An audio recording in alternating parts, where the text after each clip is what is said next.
bensound.com.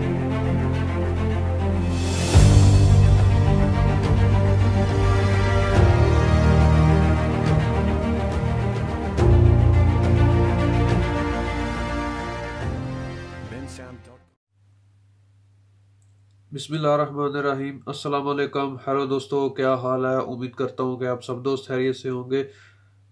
तो दोस्तों, आज मैं आपसे एक छोटी सी इन्फॉर्मेशन शेयर करूँगा कि आप लोग जो है इटली के डॉक्यूमेंट्स पे अपने मुल्क में, चाहे आप पाकिस्तान से बिलोंग करते हैं, इंडिया से, अपने कंट्री में आप कितने दिन रह सकते हैं, कितने महीने, यानी कितना टाइम आप अपने कंट्री में रह सकते हैं, और कौन से डॉक्यूमेंट्स हैं, कौन सी परमेसो दी सजोर है आपके पास, और उस परमेसो के साथ आप अपने कंट्री में कितना टाइम रह सकते हैं।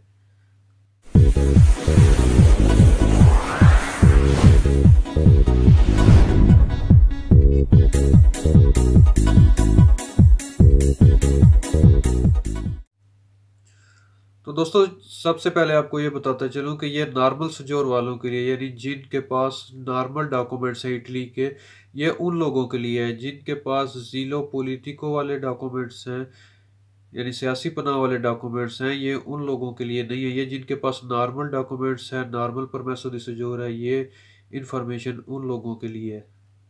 तो सबसे पहले बात करते हैं कि जिन लोगों की परमेसो दी सजोर वो ख़त्म हो चुकी है और उन्होंने अपनी किट जमा करवाई हुई है पोस्ते में, और उनके पास रची बूता है, रसीद है, यानी कि तो वो रची बूते पे जो है वो 60 दिन, 60 दिन, यानी कि 2 महीने वो अपने कंट्री में रह सकते हैं। और अगर वो 60 दिन से एक दिन भी ऊपर रहेंगे तो उनके लिए प्रॉब्लम बन सकती है। फिर उसके बाद हम बात करते हैं कि जिनके पास 1 साल की सजोर है, परमेसो दी सजोर है 1 साल वाली, वो जो है हाफ पीरियड अपना वो अपने मुल्क में रह सकते हैं परमेसो दी सजोर से। यानी कि अगर 1 साल की उनके पास परमेसो दी सजोर है तो वो 6 मंथ, यानी कि 6 महीने वो अपने कंट्री में रह सकते हैं। और 6 महीने से ज़्यादा वो एक दिन भी नहीं रह सकते, उनके लिए फिर प्रॉब्लम बन सकती है। उनकी जो है परमेसो दी सजोर वो कैंसिल की जा सकती है। और जिनके पास 2 साल वाली परमेसो दी सजोर है, वो अपना जो वैलिडिटी है उनकी परमेसो दी सजोर की, उसका हाफ पीरियड वो अपने कंट्री में रह सकते हैं। यानी कि जितनी भी आपकी, चाहे वो वैलिडिटी उसकी रह गई है, चाहे 1 साल रह गई है, अगर 1 साल है तो वो 6 महीने रह सकते हैं। और जितनी यानी आपकी वैलिडिटी रहती है बाकी, उसका आप हाफ यानी अपने कंट्री में रह सकते हैं। आप उसको, जो जितनी वैलिडिटी रहती है उसको आप 2 पे तकसीम करें तो जो टाइम वो बचता है वो आप उतना वो रह सकते हैं अपने कंट्री में। और फिर हम बात करते हैं कि कार्ता दी सजोर, जिनके पास कार्ता दी सजोर है, वो लोग जो है 1 साल यानी 12 महीने अपने कंट्री में रह सकते हैं। और अगर 1 साल से वो एक दिन भी ऊपर रहते हैं तो उनके लिए प्रॉब्लम बन सकती है, और उनकी परमेसो जो है वो कैंसिल की जा सकती है, उनके डॉक्यूमेंट्स वो कैंसिल किए जा सकते हैं। तो दोस्तों, ये जितनी इन्फॉर्मेशन थी, ये जो जिन लोगों के नॉर्मल डॉक्यूमेंट्स हैं, ये उन लोगों के लिए है। सियासी पनाह वाले जीलो पॉलिटिको वालों के लिए ये इन्फॉर्मेशन नहीं है।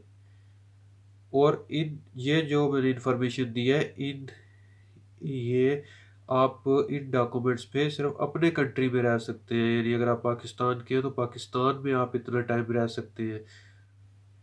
यानी ये यूरोप के दूसरे कंट्रियों के लिए ये नहीं है। तो दोस्तों, एक दफ़ा फिर रिपीट करता चलूँ कि जिनके पास इटली के डॉक्यूमेंट्स हैं, जिनकी परमेसो दी सजोर ख़त्म हो चुकी है, जिनके पास रचीबूता है, वो 2 महीने अपने कंट्री में जाके वो रह सकते हैं। और जिनके पास नॉर्मल सजोर है 1 साल वाली या 2 साल वाली, वो उस पे उसका जो है हाफ पीरियड वो रह सकते हैं। यानी जिनके पास 1 साल की वैलिडिटी है वो 6 मंथ यानी 6 महीने अपने कंट्री में रह सकते हैं। और जिनके पास कार्ता दी सजोर है, वो उसके साथ वो 12 महीने यानी 1 साल अपने कंट्री में रह सकते हैं। ये है दोस्तों इटली के डॉक्यूमेंट्स हैं जिनके पास, उनके लिए कि वो अपने कंट्री में जाके कितना टाइम रह सकते हैं। अगर इस टाइम से एक दिन भी ज़्यादा होता है तो उनके लिए प्रॉब्लम बन सकती है, उनके डॉक्यूमेंट्स जो हैं वो कैंसिल किए जा सकते हैं। तो दोस्तों, ये मेरी इन्फॉर्मेशन होती है ज़्यादातर उन लोगों के लिए जो नए लोग यहाँ पे आते हैं इटली में, और उनको यहाँ के लेजे जो है, ये यहाँ के कानून कायदे उनके उनके बारे में उनको इन्फॉर्मेशन नहीं होती, तो उनके लिए ये ज़्यादातर मेरी वीडियोस होती हैं। तो दोस्तों, ये थी मेरी आज की एक छोटी सी इन्फॉर्मेशन जो मैं ज़रूरी समझता था कि आपसे शेयर करूं। तो फिर मिलेंगे इंशाल्लाह एक नए दिन के साथ। ओके, अल्लाह हाफिज़।